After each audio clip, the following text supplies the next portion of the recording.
जिस मुल्क को खतरा ना हिंदुओं से है ना मुसलमानों से है, जिस मुल्क को तकलीफ सिर्फ बेईमानों और गद्दारों से है, बेईमानों और गद्दारों से है।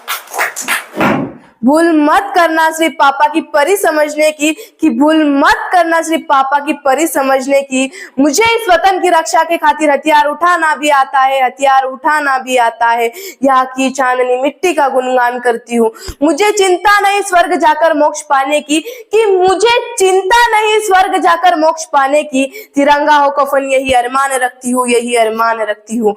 परम सम्मान्य मुख्य अतिथि जी, प्रधानाचार्य सर एवं मेरे सभी देवता गुरुजनों एवं मेरे सभी छोटे और बड़े भाई और बहनों, मैं मुस्कान शेख आज हमारे इस वार्षिक उत्सव के उपलक्ष्य में आप सभी के साथ अपने विचार साझा करना चाहूंगी कि देशभक्ति और राष्ट्र निर्माण है क्या। तो मुझे आज कुछ खुलकर बोलना है और आप सभी को समझकर सुनना है, आप सभी को समझकर सुनना है। मैं नहीं मानती राष्ट्रगान के 52 सेकंड में खड़े होकर गाना या वंदे मातरम भारत माता की जय के जोरों शोरों से नारे लगाना देशभक्ति है, क्योंकि ये वो सदी है जहाँ नीति नियम नैतिकता जैसे मूल्यों के जड़ते लोग मुझे नजर आते हैं। ये वो सदी है जहाँ सत्य अहिंसा सदाचार सत्य सेना जैसे मूल्यों को की भाव बेचते लोग मुझे नजर आते हैं। और महोदय, ये वो सदी है जहाँ घर में दो सगे भाई भी शांति चैन और अमन के साथ बड़ी मुश्किल से जीते नजर आते हैं, बड़ी मुश्किल से जीते नजर आते हैं। और जिस देश के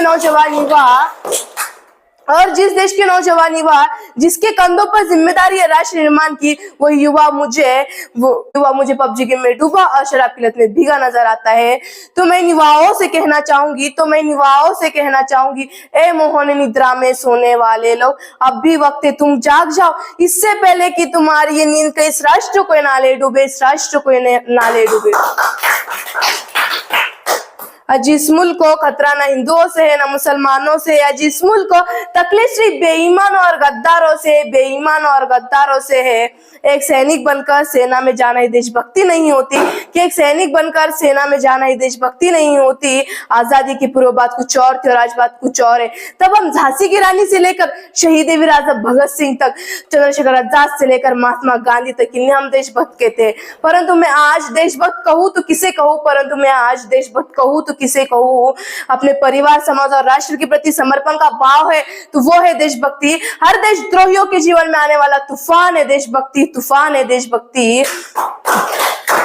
धर्म और लोकता को प्रचार कर ईमानदारी से किया गया काम है देशभक्ति। धर्म और लोकता को प्रचार कर ईमानदारी से किया गया काम है देशभक्ति। एक बीमार बुजुर्ग को दवाई दीजिएगा तो वो है देशभक्ति। और जब एक पत्रकार अपनी पत्रकारी पूरी ईमानदारी से करे तो वो है देशभक्ति। और जब एक शिक्षक पैसों के लिए नहीं तो विद्यार्थी को आगे बढ़ाने के उद्देश्य से पढ़ाए तो वो है देशभक्ति। और जिस देश के नौजवान युवा इस वतन की रक्षा के खातिर दूसरों को मारने के पहले खुद मरने को तैयार हो तो वो है देशभक्ति।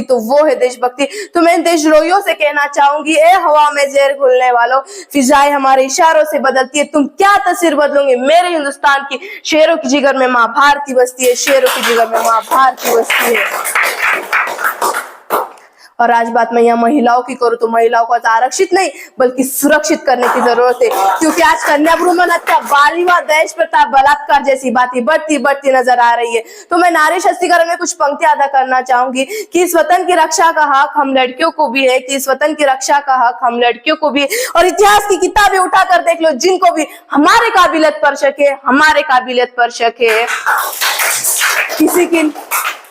किसी के लिए खुशियां लेकर आई हूँ तो किसी के लिए काली परछाई हूँ। मैं भी इस वतन की रक्षा के खातिर कंधे से कंधा मिलाने आई हूँ। मैं भारत माँ की बेटी हूँ, मैं तैयार हूँ सरहद पर जाकर सीने पर गोली खाने को।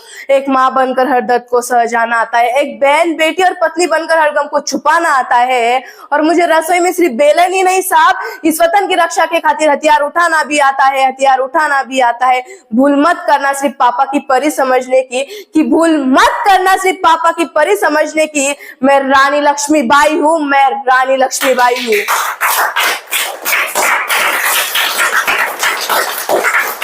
और आज और आज बात मैं यहाँ राजनीति की करूँ तो मुझे राजनीति से कोई परज नहीं, वरन परज है तो राजनीति करने के राजनेताओं की नीति से। चुना गया उम्मीदवार राजा नहीं सेवक होना चाहिए, चुना गया उम्मीदवार राजा नहीं सेवक होना चाहिए, जो जनता की हर समस्याओं को निदान कर सके। और जब संसद में लड़ झगड़ कर नहीं तो सोच समझ कर फैसले लिए जाएंगे, तब हमारा राष्ट्र निर्माण संभव होगा, हमारा राष्ट्र निर्माण संभव होगा। तो मैं राजनेताओं को 2 लाइन कहना चाहूंगी कि जिन्हें हम हार समझ बैठे गला अपना सा जाने, कि जिन्हें हम हार समझ बैठे गला अपना सा जाने, वही नाग बन बैठे हमी को काट खाने, हमी को काट खाने। राजनीति, भ्रष्टाचार और काला धन आज देश के प्रमुख मुद्दे हैं, जहाँ इंसान तो चढ़ जाता है लेकिन इंसानियत चोट खा जाती है, इंसानियत चोट खा जाती है। इस धन से हम सोने की चैन तो खरीद सकते हैं लेकिन नींद चैन की सो नहीं सकते, नींद चैन की सो नहीं सकते, इसका मैं दावा करती हूँ। हमारा राष्ट्र निर्माण तब संभव होगा जब एक गरीब की झोपड़ी से बदलकर उसका भी अपना घर होगा। हमारा राष्ट्र निर्माण तब संभव होगा जब हर किसान के खेत में पानी पहुंचाया जाएगा। हमारा राष्ट्र निर्माण तब संभव होगा जब जात भेदभाव को हमारे सोच से मिटाया जाएगा, हमारी सोच से मिटाया जाएगा। हमारा राष्ट्र निर्माण तब संभव होगा जब इस देश के कॉलेज विश्वविद्यालय राजनेताओं के अड्डे नहीं बल्कि शिक्षा के मंदिर कहलाएंगे, शिक्षा के मंदिर कहलाएंगे। हमारा राष्ट्र निर्माण तब संभव होगा जब स्कूलों में आइंस्टाइन बाबा के साथ साथ पंडित जवाहरलाल नेहरू, महात्मा गांधी, सुखदेव, राजगुरु, राम प्रसाद बिस्मिल जैसे महान पुरुषों की जीवनी को भी पढ़ाया जाएगा। और हमारा राष्ट्र निर्माण तब संभव होगा जब परीक्षाओं के पेपर लीक नहीं होंगे और युवाओं के भविष्य के साथ खिलवाड़ नहीं किया जाएगा, युवाओं के भविष्य के साथ खिलवाड़ नहीं किया जाएगा। और अंत में मैं किसी शायर की पंक्ति और अपनी तमन्ना के साथ अपनी वाणी को विराम देते हुए यूं कहना चाहूंगी कि काश मेरी जिंदगी में शहरत की कोई शाम आए, कि काश मेरी जिंदगी में शहरत की कोई शाम आए, काश मेरी जिंदगी मेरे वतन के काम आए, मेरे वतन के काम आए। ना खौफ है मौत का, ना आरजू है जन्नत की, ना खौफ है मौत का, ना आरजू है जन्नत की। जब कभी जिक्र हो शहीदों का तो उनमें भी मेरा एक नाम आए, उनमें भी मेरा एक नाम आए। जब कोई पूछे मेरे बारे में तो मेरी ये पहचान लिख देना, उठाना तिरंगा झंडा सीने पर हिंदुस्तान लिख देना, सीने पर हिंदुस्तान लिख देना।